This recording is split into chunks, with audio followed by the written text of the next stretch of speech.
আটা বা ময়দা রাখলেই কিছুদিন পর দেখি ছোট ছোট পোকা পড়ে গেছে, তাই না?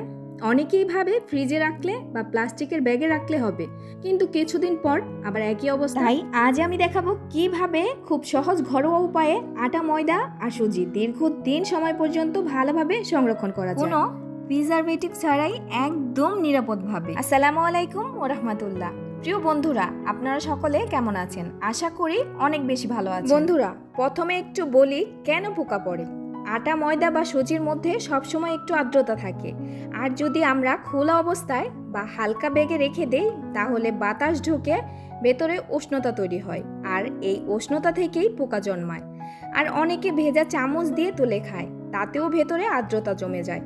তাই প্রথমে দরকার শুকনো জিনিস শুকনো জায়গায় রাখা। তো বন্ধুরা, চলুন এখন আমরা দেখি কিভাবে আটা, ময়দা আর সুজি দীর্ঘদিন সংরক্ষণ করবেন আর কোনো রকম পোকা পড়বে না, একদম নিরাপদ থাকবে। সেটা আমরা কিভাবে করব, কোন কৌশলটা অবলম্বন করব, এখনই আপনাদের দেখাচ্ছি। এখানে আমি নিয়েছি কিছু এলাচ এবং লবঙ্গ। রান্নাঘরের কাজে ব্যবহার করা ছাড়াও এলাচ এবং লবঙ্গ এগুলোর যে কত গুণাগুণ আমরা কত কাজে ব্যবহার করতে পারি সেটা আমি আপনাদেরকে এই 2-4 মিনিটের ভিডিওতে বলে বোঝাতে পারবো না। এই দুটি জিনিসের গন্ধ কিন্তু খুব তীব্র, যে গন্ধে কোনো ধরনের পোকা বা লার্ভা টিকতে পারে না। বলতে গেলে এক কথায় এলাচ আর লবঙ্গ হলো প্রাকৃতিক ইনসেক্ট রিপেলেন্ট।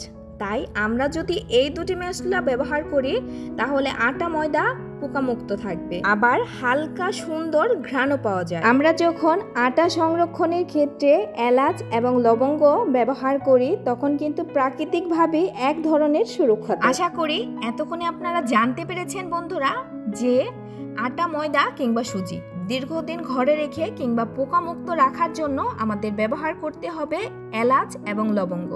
এখন কিভাবে এটা ব্যবহার করবেন সেটাই দেখা। প্রথমেই কিন্তু আমি নিয়ে নিচ্ছি একটা বক্স। এই বক্সটা এয়ারটাইট, মানে ঢাকনা ভালোভাবে আটকানো যায় এমন হতে হবে। চাইলে আপনি প্লাস্টিক, গ্লাস বা স্টিল যেটা পছন্দ হয় সেটাই নিতে পারেন। আর বাজারে কিন্তু এখন অনেক রকমের বক্স পাওয়া যায়, তাই আপনি আপনার ইচ্ছে মতো বা আপনার পছন্দ মতো যে কোনো একটি বক্স কিনে নিতে পারেন। বক্সটা কিন্তু অবশ্যই শুকনো ও পরিষ্কার রাখতে হবে। যদি ভেজা থাকে তাহলে শুকিয়ে নিন কিংবা কাপড় দিয়ে মুছে নিন। এখন আমি এই বক্সের ভেতরে আটা দিচ্ছি। সবটা দেওয়ার পরে এই আটার উপরে এখন আমি দিয়ে দিব এলাচ এবং লবঙ্গ। লবঙ্গর ঘ্রাণটা কিন্তু অনেক বেশি তীব্র হয় এলাচ অনুযায়ী। তো আপনাদের কারো কাছে যদি এটার ঘ্রাণ খারাপ লাগে কিংবা নিতে পারেন না এরকম হয় তাহলে লবঙ্গর পরিমাণটা একটু কম ব্যবহার করবেন। আমার কাছে কিন্তু লবঙ্গর ঘ্রাণটা অনেক বেশি ভালো লাগে, তাই তো আমি অনেকগুলাই এখানে ব্যবহার করলাম। এলাচ ব্যবহার করার ক্ষেত্রে যে জিনিসটা করতে হবে আপনাকে, একটি এলাচ একটু সামান্য পরিমাণ এই তো দেখুন থেতলিয়ে নিয়েছি, আপনারা ওইভাবে থেতলিয়ে নেবেন। আর বাকি এলাচগুলোকে কিন্তু আমি গোটাই এভাবে আটার উপরে ছিটিয়ে দিচ্ছি। আটা, ময়দা, সুজি এগুলোর পরিমাপ অনুযায়ী কিন্তু এলাচ এবং লবঙ্গ আপনারা কম বেশি করে নিতে পারবেন। আপনাদেরকে বোঝানোর সুবিধার্থে আমি আটা ভর্তি বক্সের আটার উপরে দিয়ে দিলাম এলাচ এবং লবঙ্গ। এখন আমি একটি চামচের সাহায্যে এগুলোকে ভালোভাবে মিশিয়ে নিচ্ছি। আপনি চাইলে বক্সের মুখটাকে বন্ধ করে বক্সটা একটু ঝাঁকুনি দিয়ে নিতে পারেন, এতে করে এলাচ এবং লবঙ্গ নিচের দিকেও মিশে যাবে, সব জায়গায় গন্ধ ছড়িয়ে পড়বে।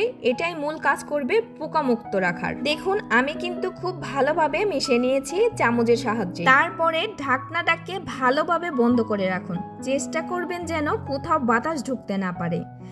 এভাবেই আপনি বক্সে আটা বা ময়দা রেখে দিতে পারেন। যদি আপনি 3 থেকে 4 মাস পর্যন্ত কিংবা 6 মাস পর্যন্ত এভাবে সংরক্ষণ করে রাখতে চান আটা, ময়দা, সুজি, তাহলে প্রত্যেক 15 দিন পর পর, মানে 2 সপ্তাহ পর পরে এলাচ এবং লবঙ্গগুলোকে পরিবর্তন করে দিতে হবে। আর এটা পরিবর্তন করার কারণ হচ্ছে 15 দিন পর পর কিন্তু 10 থেকে 15 দিন পর এলাচ, দারচিনি যে কোনো মশলা তাদের নিজেদের ঘ্রাণ বা গন্ধ হারিয়ে ফেলে। এখন অনেকে ভাবতে পারেন যে এলাচ এবং লবঙ্গগুলো এভাবে পরিবর্তন করব আর ফেলে দিব না। কেন ফেলে দিবেন? এটা আপনি অবশ্যই আপনার রান্নার কাজে ব্যবহার করতে পারেন। আমরা কিন্তু এরকম অনেকেই আছি যারা কিনা মাসের বাজার একসাথে করে থাকি।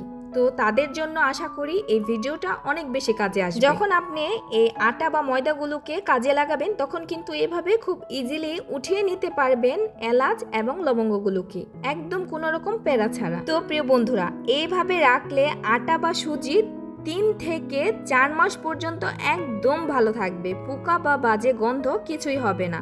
তবে যদি আবহাওয়া খুব গরম বা স্যাঁতস্যাঁতে হয় তাহলে মাসে একবার বক্স খুলে একটু নাড়াচাড়া করে দিন, তারপর আবার ঢাকনা দিয়ে ঢেকে রাখুন। এতে করে ভেতরের বাতাস বদলাবে এবং আটা আরও ফ্রেশ থাকবে। দেখলেন তো, একদম সহজ একটা পদ্ধতিতে আমরা ঘরেই আটা, ময়দা আর সুজি দীর্ঘদিন ভালো রাখতে পারি। এতে পোকা পড়বে না, গন্ধও সুন্দর থাকবে আর খাবারও থাকবে একদম নিরাপদ। ভিডিওটা যদি ভালো লাগে তাহলে একটা লাইক দিন, কমেন্টে জানান আপনার মতামত আর অবশ্যই চ্যানেলটি সাবস্ক্রাইব করুন। পরের ভিডিওতে আবার দেখা হবে ইনশাল্লাহ। আল্লাহ হাফেজ।